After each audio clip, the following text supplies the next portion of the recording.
శ్రీమాత్రే నమః శ్రీ గురుభ్యో నమః. అందరికీ నమస్కారం. మనం ప్రీవియస్ 3 వీడియోస్లో ఫస్ట్ జంబుకేశ్వరం, ఆ తర్వాత 2 వీడియోస్లో శ్రీరంగం దేవాలయం గురించి తెలుసుకున్నాం. నేను శ్రీరంగం నుండి తంజావూరు వచ్చాను. శ్రీరంగం నుండి త్రిచి వరకు బస్సులో వచ్చాను. మళ్ళీ త్రిచి నుండి తంజావూరు వరకు బస్సులో వచ్చానండి. ఇక్కడ రైల్వే స్టేషన్లో నా లగేజ్ అంతా పెట్టేసి అక్కడ క్లాక్ రూమ్లో, అక్కడ నుండి బృహదీశ్వర ఆలయానికి నడుచుకుంటూ వెళ్ళాను అనమాట. కొంచెం దగ్గరే, దారిలో అంతా చూస్తూ వెళ్ళచ్చు అని చెప్పేసి నడుచుకుంటూ వెళ్ళాను. దారిలో వెళ్తుంటే ఇక్కడ Thanjavur museum, library and museum కనిపించిందండి. వెళ్ళడానికి ట్రై చేశాను, కానీ అప్పటికే టైం 5:30 అయింది. సో క్లోజ్ చేశారు అనమాట. సో నేను వెళ్ళలేదు, జస్ట్ బయట నుండి మాత్రమే చూశాను. ఇక నేను బృహదీశ్వర ఆలయానికి దగ్గరగా వచ్చేసానండి. ఆహా, 2 కళ్ళు సరిపోవండి అసలు, బాబోయ్. అసలు చూడండి ఎంత అద్భుతంగా ఉందో. అసలు నేను వెళ్ళిన రోజు ఇంకా అసలు ఆ క్లౌడ్స్, ఆ వెదర్ అంత హాట్గా లేదు, కొంచెం క్లౌడ్స్ చక్కగా కనిపిస్తే ఎంత అద్భుతంగా ఉందో చూడండి. అసలు ఇక్కడ నుండి చూస్తుంటే అసలు 2 కళ్ళు సరిపోవండి. అసలు మాటల్లో వర్ణించడం, మరీ ఓవర్ చేస్తున్నాడు ఏంటీడు అని అనుకోవచ్చు, కానీ ఒక్కసారి వెళ్ళి చూస్తే తెలుస్తుంది. అసలు ఇక్కడ నుండి చూడండి, జస్ట్ ఫోన్లో ఒక నార్మల్ కెమెరాతో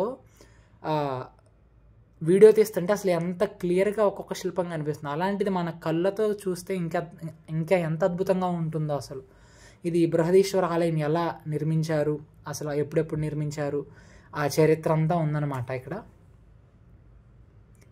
అసలు అద్భుతం అండి. 2 ప్రాకారాలు ఉంటాయి. మొదటి ప్రాకారంలోకి మీరు వెళ్ళగానే అక్కడ పక్కనే మీరు షూ స్టాండ్ అవన్నీ ఉంటాయి.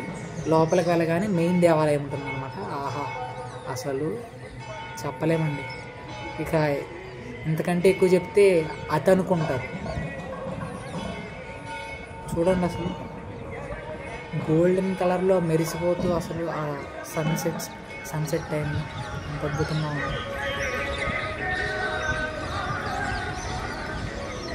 ఏం దేవాలయం అండి బాబు. అసలు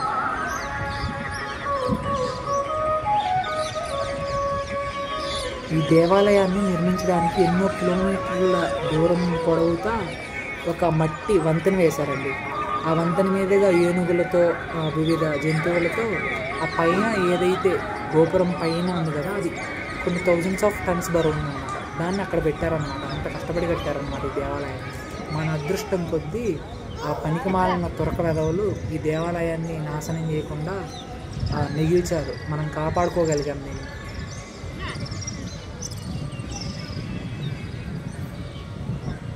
బాబోయ్, అసలు 2 కళ్ళు సరిపోవండి.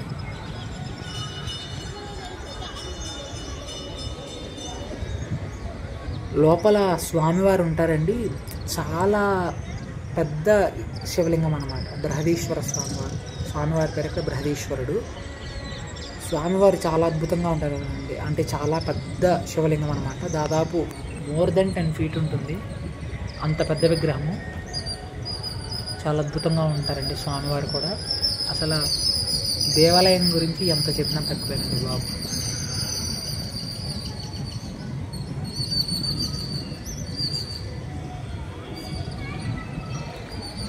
ఈ దేవాలయానికి ఎలా వెళ్ళాలి అని అంటే, నేను ఎలా వెళ్ళానో చెప్తాను. నేను ఇంతకుముందు శ్రీరంగంలో ఉన్నాను కదండి.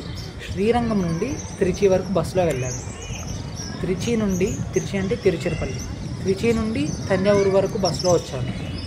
తంజావూరు బస్ స్టాండ్లో దిగి అక్కడ నుండి తంజావూరు రైల్వే స్టేషన్ వరకు మళ్ళీ ఇంకొక బస్సు, అంటే లోకల్ బస్సు, ఆ బస్సు ఎక్కేసి వచ్చాను. అండ్ తంజావూరు రైల్వే స్టేషన్లో నా లగేజ్ అంతా పెట్టేసుకున్నాను క్లాక్ రూమ్లో. అక్కడ లగేజ్ అంతా పెట్టేసుకున్న తర్వాత ఇక్కడ వరకు, అంటే దారిలో ఏమన్నా ఉంటే పొరపాటున, నాకు అంటే అంతగా తెలియదు అనమాట. నేను అంత ప్లాన్ చేసుకుని అలా వెళ్ళలేదు తంజావూరు. జస్ట్ శ్రీరంగం, అరుణాచలం అని వెళ్ళాను. తంజావూరులో ఏమన్నా మధ్యలో ఏమన్నా కనిపిస్తే చూద్దామని చెప్పేసి నడుచుకుంటానే వెళ్ళాను. ఒక 20 minutes అలా పట్టిందనమాట టైం నాకు, రైల్వే స్టేషన్ నుండి ఇక్కడ వరకు. ఇంతకుముందు క్లిప్ చూశారు కదండి, అంత అద్భుతంగా ఉంది అసలు. పెద్ద నందీశ్వరుడు ఉంటారు స్వామివారికి ఎదురుగా. ఇలా పైకి వెళ్తే అక్కడ మీకు రైట్ సైడ్న కాలభైరవ స్వామివారు, లెఫ్ట్ సైడ్న వినాయకులు, ఇలా కొన్ని చిన్న చిన్న పరివార దేవతలు ఉంటారు. మీరు అక్కడ నుండి కొంచెం లోపలికి వెళ్తే ముందు ఒక విశాలమైన ప్రాంగణం ఉంటుంది. అంతకంటే ఇంకా లోపలికి వెళ్తే ఒక అంతరాలయం ఉంటుంది. దాని లోపల స్వామివారు ఉంటారన్నమాట. నా దర్శనం అయిపోయిందండి. నేను తిరిగి మళ్ళీ బయటకు వచ్చేసాను. ఇక్కడ దేవాలయాన్ని చూపిస్తున్నాను. ఇప్పుడే జస్ట్ చీకటి పడుతుందన్నమాట. లైట్స్ ఆన్ చేశారు.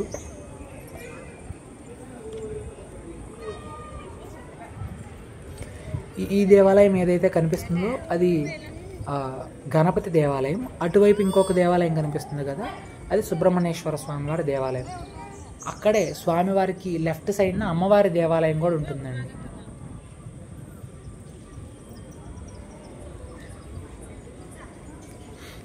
ఇక్కడ స్వామివారు ఆలయం 8:30 ఆ టైంకి క్లోజ్ చేస్తారండి. క్లోజ్ చేసే ముందు స్వామివారికి పూజ చేస్తారండి, హారతి ఇచ్చి. అద్భుతంగా ఉంటుందండి. అసలు మీరు ఖచ్చితంగా వెళ్తే ఈవినింగ్ 5కి అలా ప్లాన్ చేసుకొని వెళ్ళండి. 8:30 వరకు అక్కడ ఉండేటట్టు చూసుకోండి. చాలా అద్భుతంగా ఉంటుంది అసలు.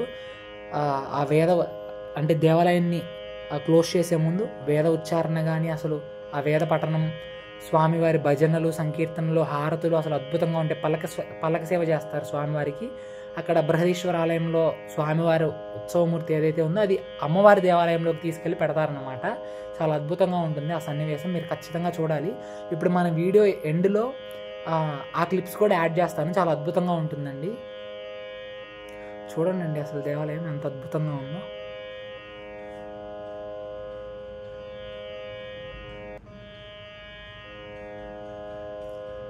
బాబోయ్ అసలు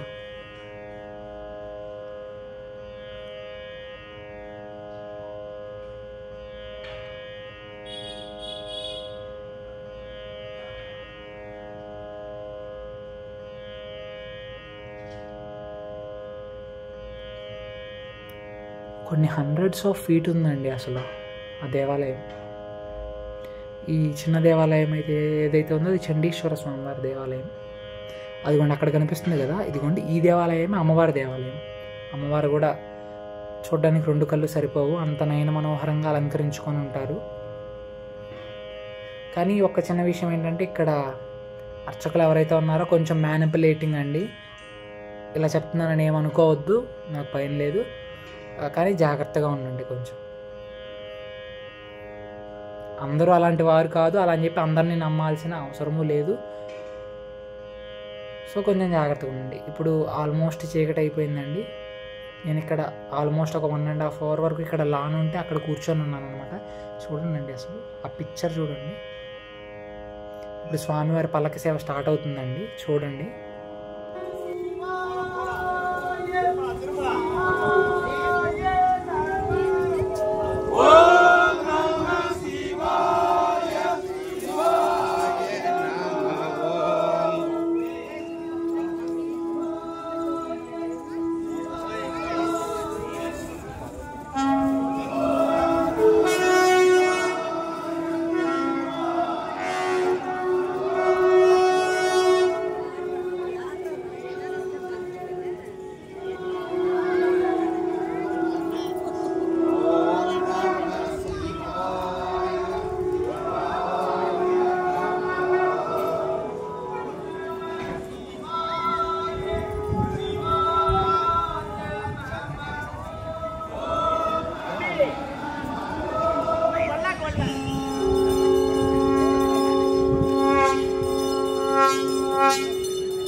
ఇదండి తంజావూరు శ్రీ బృహదీశ్వర స్వామివారి దేవాలయం. నెక్స్ట్ వీడియోస్ ఏవైతే ఉన్నావో అవన్నీ అరుణాచలం గురించిన వీడియోస్ అన్నమాట.